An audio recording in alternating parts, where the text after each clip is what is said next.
Hola a todos y a todas, queridos amigos, amigas del Movimiento de Fe y Alegría aquí en el Perú. Como todos sabemos, estamos este año conmemorando el 20º aniversario de la conclusión y la entrega del informe final de la Comisión de la Verdad y Reconciliación al país. Este 28 de agosto es la fecha central. Y con esa ocasión, en Fe y Alegría nos hemos dispuesto a poder reflexionar tanto a nivel de nuestros docentes, también a nivel de nuestros alumnos y alumnas, este hecho y el impacto que tiene para la situación actual del país. Por eso hemos invitado a uno de los miembros de la comisión, eran 12, él es uno de ellos, es el profesor Rolando Ames Cobian. Él estudió Derecho, estudió también Sociología, se graduó en Ciencia Política, por lo tanto es politólogo. Fue senador de la República entre el 85 y el 90, profesor principal, ahora emérito, de la Pontificia Universidad Católica del Perú, 50 años, profesor, por lo tanto, como todos los que aquí estamos, y pues durante 2 años miembro de la Comisión de la Verdad y de la Reconciliación.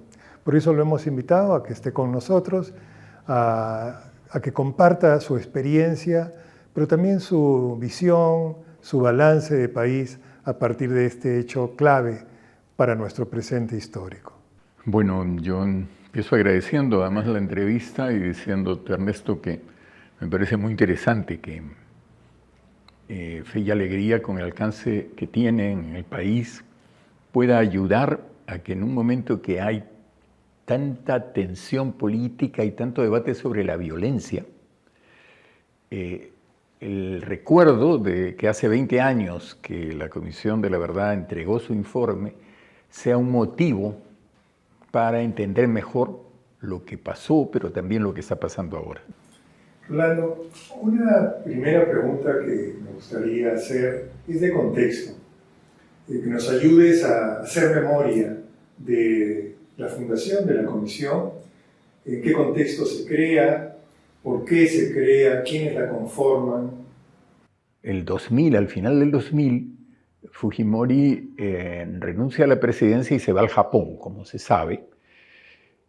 Y entonces hay una suerte como de momento de afirmación de que a partir de ahora el Perú iba a optar por una democracia más sólida, que no hubieran recuerdos dolorosos, que no hubieran asuntos impunes, y muy rápidamente sale el tema de la respuesta a Sendero. El ejército, la Fuerza Armada, derrotó a Sendero. Esto fue claro, naturalmente por eso estaba preso Abimael Guzmán y toda la capa dirigente. No había ninguna duda del 2000 de que Sendero se había terminado. Pero sin embargo, sí había, sobre todo en las zonas de violencia, la queja de los familiares, sobre todo por la desaparición de los cuerpos de sus familiares, estos desaparecidos. Eran una suerte de dolor oculto que no sabían cómo manifestar, temían de que bajo Fujimori, si ellos insistían, más bien hubiera investigación sobre ellos, considerándolos sospechosos. Y otro factor que es bien importante para contestar por qué se creó, es que en América Latina, del año 70-80, hubo gobiernos militares muy violentos, particularmente en Argentina y en Chile. Y entonces la misma reacción democrática en esos países fue incluso como más masiva, porque en el Perú, por ejemplo, para Lima, este tema de los desaparecidos de Sendero no era un tema muy presente. En cambio, en Argentina y en Chile se dice no, hay que superar este recuerdo de países divididos y enfrentados. Entonces hay que hacer investigaciones y expertos en derechos humanos piensan en comisiones de la verdad que ante asuntos que, como se dice, se han quedado muchos bajo la alfombra, se sabe un poco pero no se sabe todo, hagamos un esfuerzo para poner un equipo a trabajar con la mayor tecnología, con el mayor apoyo profesional del mejor nivel y que reconozca lo que pasó con respeto a las Fuerzas Armadas y con consideración que los terroristas hicieron terrorismo, pero tuvieron una motivación política. Entonces también hay que registrar ese hecho. El país vivía con la imagen de un grupo fanático que asesinaba, que hacía estallar vehículos, ponía bombas, causaba mucho dolor, pero esto es muy importante que la gente entienda hoy que ya no estábamos en guerra. O sea, como digo, Sendero había terminado y por lo tanto esto dependía de una decisión del gobierno.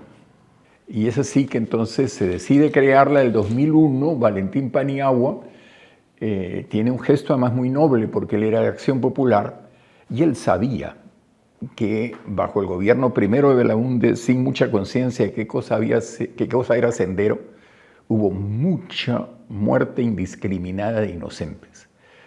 Y entonces cuando se le plantea, él era una especie de ejemplo de demócrata, él duda unos meses. Pero antes de irse, en el mes de junio, un mes antes de irse, decide crear la comisión, nombra a 7 comisionados. Y cuando Toledo asume la presidencia, el 28 de julio del 2021, dice, me ha parecido muy importante que se cree una comisión, pero yo quiero completarla, quiero que sean 12, voy a nombrar 5 personas más. Y de algún modo no lo dice así, pero todo el mundo entiende que al nombrar a un general de la aviación, el general Arias Graziani, de algún modo es también un gesto para que los militares entiendan de que no es que se los va a perseguir a ellos ahora como se había perseguido a Sendero.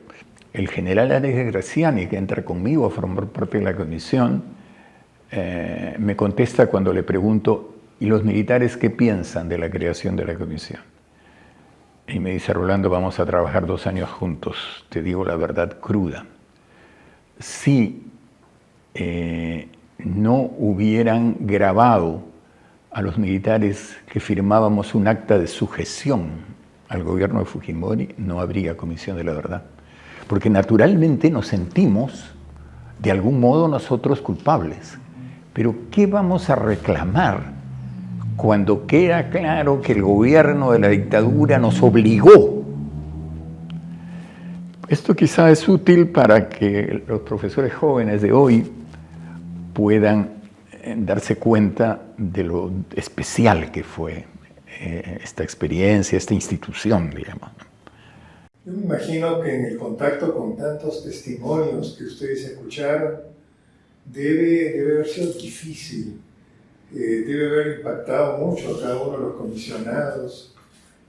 ¿Cómo sentiste tú? ¿Cómo, digamos, te impactó a ti? Mira, eso fue muy duro. Puedo contar que cuando voy por primera vez a Ayacucho y en medianoche entramos a comer algo en un pueblo del camino, íbamos con 2 ayacuchanos.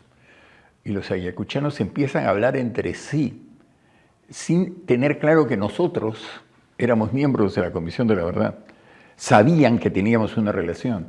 Y entonces ellos dicen, pero ¿cómo van a investigar después de tanto tiempo? ¿Qué cosa van a encontrar?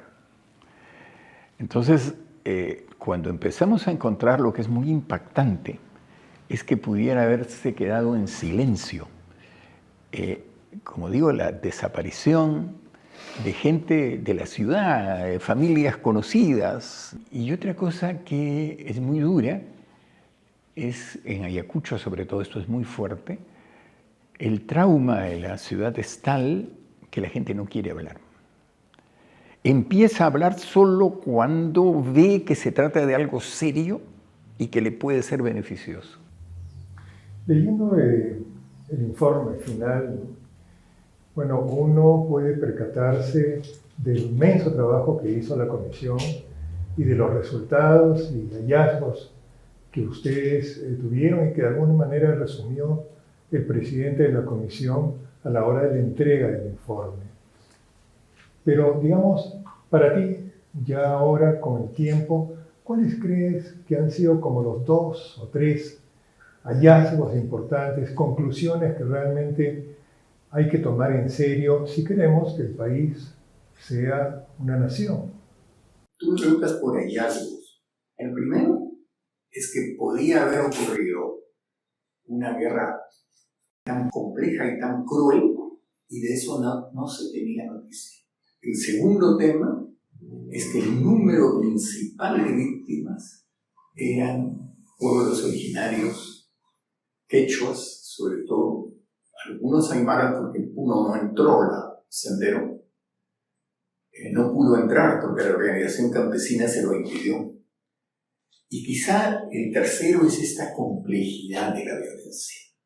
Recuerdo que teníamos que investigar una masacre que era claramente atribuida a senderos, y las personas que están haciendo la investigación nos llaman y nos dicen: hemos descubierto que antes del ataque de Sendero también hubo una represión militar sobre el mismo sendero. Y cuando se investiga más se dice: en el campo peruano hubo una pugna por tierras. Y resulta que hay muchos problemas entonces de propiedad de tierras hacían que una comunidad dijera: los otros, esos son senderistas. Es un drama humano por donde lo mires, y es una lección, ¿no?, de que para que haya respeto a la vida tiene que haber información, que el secreto es lo peor. Rolando, ya pensando en hacer balance de lo trabajado por la Comisión y a 20 años, ¿cuál consideras tú que es el balance a favor? ¿Cuáles son los logros mayores que se han podido conseguir a partir precisamente de la emisión del informe?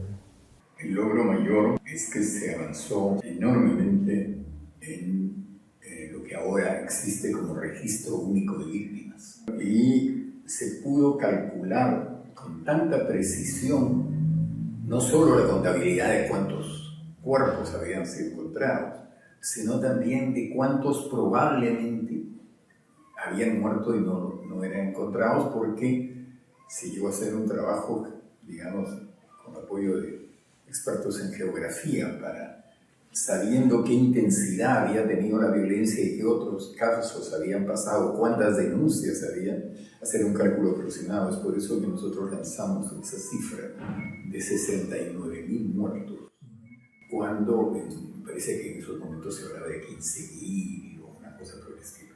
Que organizamos unas audiencias públicas donde, para que el público pudiera saber un poco en qué estábamos, pudiéramos reunir testimonios de investigación nuestra y opinión de víctimas, familiares, etc. Empezamos en Huamanga mismo y debemos haber hecho una docena de audiencias públicas. Hemos registrado en esos 9 volúmenes que se escribieron todos los testimonios importantes que recibimos de todas las partes.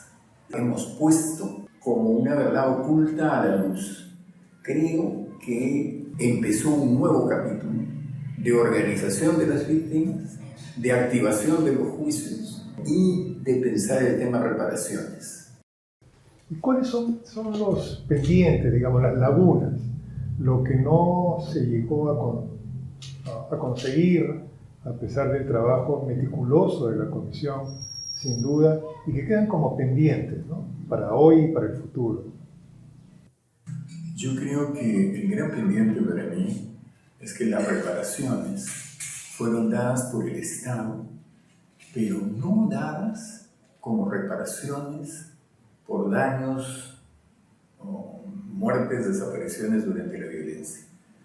Fueron dadas como obras públicas a favor de tal comunidad. Entonces, en las poblaciones quedó muchas veces la confusión de si pues han construido un colegio, han terminado una carretera, se ha reconstruido un templo, pero no se quiso asumir. Entonces se han gastado en reparaciones, pero no hay clara conciencia de que eso fue fruto de la violencia. a la inversa, algunos pendientes que nosotros dejábamos han sido cubiertos, por ejemplo, por jueces de paz o por jueces de primera instancia de las regiones, cuando yo nunca creí. Nosotros llegamos a prácticamente certeza de que en el cuartel Caritos, que había sido el lugar central de la conducción militar, había desaparecido gente, porque había mucho testimonio que iba en esa dirección. No fue reconocido, pero nos dábamos cuenta que la negación tampoco era contundente. Poco tiempo después, me enteré, no poco tiempo después, pero como los 3 o 4 años, los jueces de primera instancia de Ayacucho lograron entrar al cuartel y encontrar un horno. Y eso muestra mucho también como en medio de esa tensión y de esa violencia hay seres humanos honestos que trabajan y luego gente que admite y abre. O sea, eso no es mérito de la comisión. Yo creo que se creó un proceso de verdad en el país, que es lo que me parece ahora más interesante que se retome ahora que estamos en una coyuntura crítica que algún parecido tiene, es muy distinta, pero estamos hablando de violencias y de muertes. Y todavía hay en el país la idea, bueno, pues, pero eso ocurrió en Ayacucho, ¿no? Peor, ¿no? Eso ocurrió en Chuchi, eso ocurrió en un pequeño distrito. Ya, olvídate. ¿Cómo ves tú el impacto de esos años duros de violencia extrema, ¿no? De terror, de terrorismo? ¿Cuál ha sido el impacto, la consecuencia que eso ha tenido en el país que somos hoy? La comisión en las recomendaciones puso de una manera muy destacada la necesidad de mejorar la calidad de la educación en esa región. El niño de una aldea de 200 habitantes en el Ande la educación le pasa por encima y es inútil. Estamos continuando y en algún sentido empeorando, ¿no? la capacidad de acción de las próximas generaciones. Entonces esa imagen de que el andino, la andina, bueno, es un ser humano, sí, claro, pero qué pena, ¿no? Le ocurre a la gente esas cosas. Y que entonces también nuestra sociedad se acostumbró muchas veces a tolerar el abuso. Una cosa que me parece francamente indignante ahora es que no se asuma por el gobierno de manera explícita que fue el Estado el que mató 49 personas, porque eso se sabe. Entonces, el daño que se hace al negar algo que es sabido es infinito, porque entonces, ¿por qué voy a respetar esa autoridad? ¿Por qué no puedo acusarlo con una mentira? Porque él miente también. ¿Cuáles son las tareas que tú crees que le corresponden, ¿no? a la educación peruana y en particular al magisterio, a fin de poder lograr que esto no se repita más? Yo sugeriría que se explore cómo reaccionan los escolares mismos ante estos hechos. Fe y Alegría es una red que es capaz de avanzar como a investigar cómo está nuestro conocimiento y nuestra conciencia moral tal como está. Que por un momento no pensemos qué es lo que debo contestar bien, ¿no? Debo decir que es muy importante la verdad. Que por un momento también pregunten ¿y para qué sirve? Es clave que utilicemos las duras experiencias de esos años y la dura experiencia de ahora para lograr que pensemos si no podemos tratarnos mejor entre peruanos, si no podemos vivir de otro modo, y que sean los niños, los jóvenes, los que respondan. Yo pediría con todo respeto a los maestros que quizás no den su opinión primero, que si quieren darla, que la den al final, pero que de algún modo pueda quedar un acta más viva, porque parece pues que todavía tenemos el hábito de que no es tan grave matar a una persona débil. Por ahí hubo en la radio una voz de una señora, una cosa muy absurda, que dijo: yo no sabía que matar a un indio fuese delito, por lo que acaba de ocurrir. Creo que la humanidad progresa a una velocidad enorme. Creo que los chicos son muy sensibles a la tecnología y hablan de la inteligencia artificial. Bueno, con los estándares de hoy día, ¿para qué sirve esto? Y mi impresión es que esto sirve para que los peruanos nos desacomplejemos y dejemos de tener miedo de lo que nosotros mismos consideramos que está mal, pero que es peligroso hablar. Y finalmente, ¿todo para qué? Para aprender a vivir juntos, siendo tan distintos y siendo tan opuestos. Una última pregunta, tal vez ya para cerrar. Proyecto Educativo Nacional al 2036 habla de una ciudadanía plena. Y la escuela tiene un rol muy importante, la educación tiene un rol muy importante, porque formal o informal o no formal, de lo que se trata es de formar ciudadanos y ciudadanas para un país en donde esté presente la ciudadanía plena, ¿no? A modo casi de síntesis, ¿por dónde crees tú que debemos continuar trabajando para que se pueda lograr este tipo de cosas, aprendiendo del pasado, la experiencia que nos deja este periodo doloroso de nuestra historia, pero que nos puede permitir tal vez también darnos insumos y elementos para construir un presente y un futuro diferente, ¿no? Bueno, eso, ¿no? Quizá podríamos tomar esta palabra de maltrato, una palabra muy repetida, ¿no? Nos tratamos mal, hay mucho maltrato, yo estoy maltratado, me siento maltratado en el colegio, en la escuela, en mi casa. Creo que ciudadanía plena supone dos cosas, ¿no? Que tú eres capaz de juzgar por ti mismo lo que está pasando a tu alrededor. Tú eres miembro de la sociedad. Y entonces tú tienes no solo ganas, sino que tienes el derecho de evaluar. Pero cuando tú evalúas, estás comprometiéndote a dar esa opinión, estás cambiando el trato. El trato era de golpearse o de ignorarse, ahora el trato es de hablar. ¿Por qué no hacemos estas experiencias de discutir cómo podríamos mejorar la vida escolar? Así, en concreto, a partir de nosotros, a partir de los chicos. Y creo que eso es ciudadanía plena.